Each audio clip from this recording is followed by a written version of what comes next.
ఏది అయినా ట్రై చెయ్యి ఆచి చికెన్ మసాలా. ఆచి చికెన్ మసాలా. ఏడుకొండల వెంకన్నకు ముడుపు కట్టారా? హుండీలో నగదు వేయాలనుకుంటున్నారా? అయితే ఇక హుండీ దాకా వెళ్లాల్సిన పని లేదు. జస్ట్ స్కాన్ చేస్తే చాలు, ముడుపులు సరాసరి శ్రీవారి ఖాతాలోకి చేరుతాయి. హుండీకి డిజిటల్ పేమెంట్ కనెక్ట్ కాబోతోంది.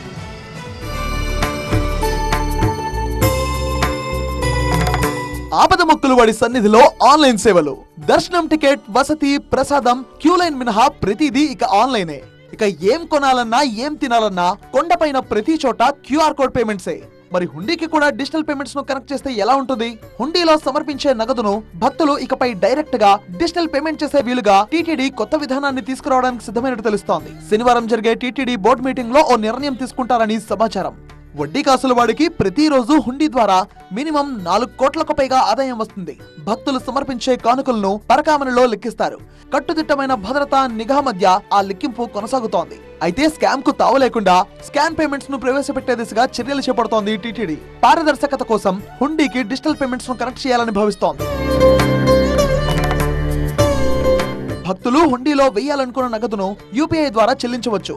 కోడ్ స్కాన్ చేస్తే సరాసరి స్వామివారి ఖాతాలో నగదు జమ అవుతుంది. 100 రూపాయలు మొదలు 1,00,000 రూపాయల వరకు యూపీఐ, డెబిట్, క్రెడిట్ కార్డ్ ద్వారా డిజిటల్ పేమెంట్స్ చేసేలా ఏర్పాట్లు చేస్తున్నారు. కానుక ముట్టినట్టుగా భక్తులకు శ్రీవారి ముడుపు పత్రాన్ని అందిస్తారు. చెల్లించడం భక్తులకు ఈజీ.